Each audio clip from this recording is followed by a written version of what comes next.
Sejam bem-vindos à aula 2 do curso de Introdução à Magia de Sigilos. Eu sou a Helena Creuri e hoje vamos falar sobre a história da magia de sigilos. Obviamente que vai ser é, é, um breve relato histórico sobre a magia de sigilos, né? A gente não vai ficar discorrendo aqui sobre todas as referências históricas, mas é o que vocês precisam saber num curso introdutório de magia de sigilos. Então, é sabido que os sigilos, os símbolos sagrados, todos os tipos de símbolos, sigilos, códigos, sempre foram usados na magia antiga. Então, assim, você consegue encontrar registros em grimórios antigos, mais de 3.000 anos antes de Cristo, ou antes de qualquer tipo de colonização.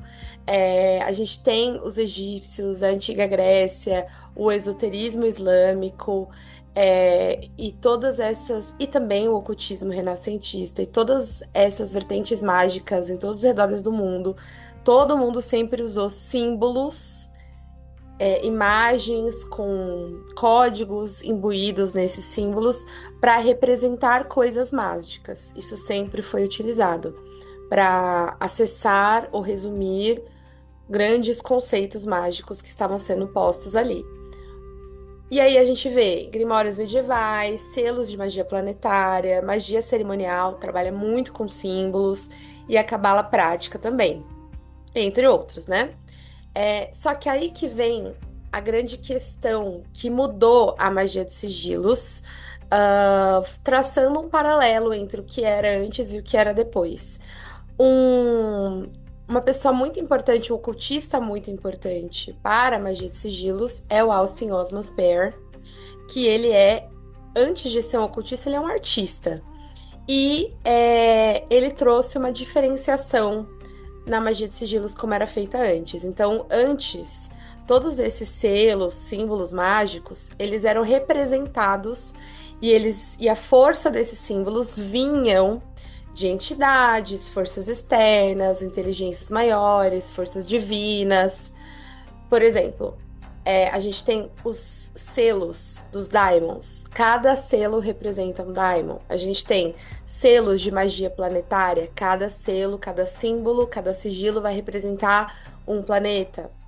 Então, sempre os símbolos estavam associados a uma força maior, a algo que vai trazer o poder para eles, algo que vai imbuir esse símbolo de poder, algo externo ao magista, algo sempre que vinha de fora, divino ou maior do que o magista, inteligências maiores, né? Mas aí, com a chegada da modernidade, aí quando a gente fala de modernidade é por volta do século XX, esse artista foi um dos pioneiros que trouxe essa ideia de que o mago, o magista, também podia ser o feitor e único feitor da sua própria magia. Ele podia ser o seu próprio Deus e ele podia criar o seu próprio divino por meio de qualquer coisa que ele quisesse, porque o magista faz isso.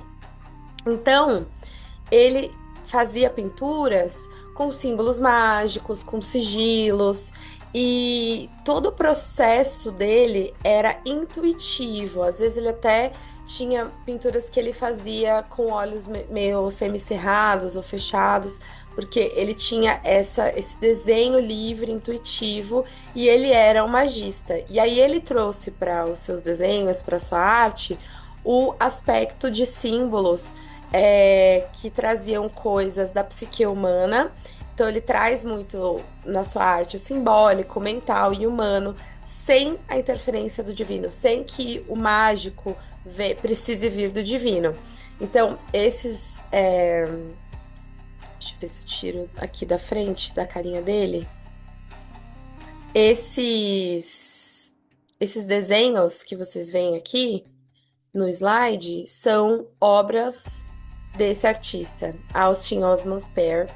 Ele era um ocultista inglês e ele misturou aí ocultismo e arte. Como vocês podem ver, tem bastante influência egípcia nos desenhos dele, né? É bem claro isso, mas ele misturou outras coisas contemporâneas também, como a cabala, que é bem óbvia aqui nesse primeiro desenho também, o poder do mago, e algumas coisas que são sigilo aqui podem estar até herméticos, ou seja, só acessados por aquele que o fez, fechados, né? Herméticos nesse sentido.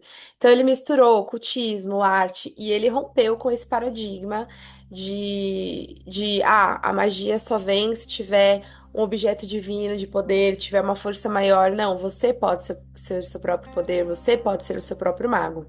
Então, ele rompeu com esse paradigma. Inclusive, é interessante, porque ele é um dos nomes da magia do caos também. Porque a magia do caos, vocês sabem que ela tem essa característica de romper paradigmas, né? Então, ele rompeu esses paradigmas quando ele rejeitou esses sistemas rígidos e essa necessidade de forças externas, entidades externas, para ser os intermediários entre eu e a magia e o poder. Não, eu faço meu próprio poder, eu faço minha própria magia. E ele começou a trazer o subconsciente, o poder do subconsciente dentro da magia como parte e agente mágico. Então, o subconsciente passou a ter um papel e agir e realizar coisas dentro da magia. Não só agora o consciente, o racional, mas também o subconsciente, o simbólico. Então, a criação da magia de sigilos deve muito a Austin Osman Spare. Principalmente a criação da magia de sigilos moderna, que é o que a gente está falando nesse curso. Então, ele trouxe conceitos como gnose, o fato dele fazer as pinturas, às vezes com olhos semicerrados, ou deixar o desenho livre, dominar ali o momento, isso por si só já é um trabalho de gnose. Então, isso é bem legal. E aí, uma outra coisa é que, assim, parte do trabalho com sigilos é você fazer o símbolo, desenhar o símbolo e você se distanciar da ideia principal. Então, você tinha uma ideia principal, você tinha um desejo principal, que é a real vontade, o real desejo, né? Falando um pouco aqui de Telema, né? A real vontade, o seu real desejo, você tem como magista. E aí você tem isso, e aí você coloca isso dentro da sua magia, mas aí quando você transforma isso em símbolo, em desenho, você se distancia do desejo inicial, que é exatamente o que a magia de sigilos propõe, e você coloca isso no papel. Então, tira da mente, coloca no papel por meio de símbolos que só o seu subconsciente vai entender. Então, para isso, você precisa estar em estado de gnose, para você acessar isso, colocar o que o subconsciente quer com os símbolos e depois voltar para o racional. E aí pode ser que o seu racional nem entenda exatamente aquilo que o seu subconsciente quis trazer com esse desenho livre, alguma coisa assim. Não é o método que eu uso, mas é o método apresentado por Austin Osman Spare e muito pessoal de magia do caos e muitas pessoas que fazem sigilo dessa forma. Não é o método que eu utilizo, não é o método que eu vou ensinar nesse curso. Também eu vou explicar o porquê nas próximas aulas. Mas essa parte que é primordial, eu uso e tem que usar mesmo, que é esse distanciamento, esquecer o desejo original, porque esse distanciamento vai ser o distanciamento do seu ego sobre o seu desejo, sobre a sua intenção. Então você precisa estar distanciado disso, porque o ego ele tem algumas coisas que ele vai atrapalhar o sigilo de dar certo. Então você precisa colocar no papel, esquecer. E quando você coloca no papel, você coloca de forma simbólica e não de forma clara, consciente, racional. E é isso que é o grande pulo do gato da magia de sigilos. Então, hoje eu queria falar com vocês sobre essa parte histórica, a importância da magia do caos para a magia de sigilos e falar um pouquinho do Austin Osman Spare, que é a figura, uma das figuras mais importantes para a gente falar de magia de sigilos. E por hoje é só. Na próxima aula, a gente vai falar sobre a mente consciente e o subconsciente. A gente já até explorou um pouquinho aqui, né? Mas a importância do subconsciente para a magia de sigilos e o porquê que a magia acontece no subconsciente. Então, espero que vocês tenham gostado dessa aula, né? Um breve histórico sobre magia de sigilos e até a próxima. Blessed be.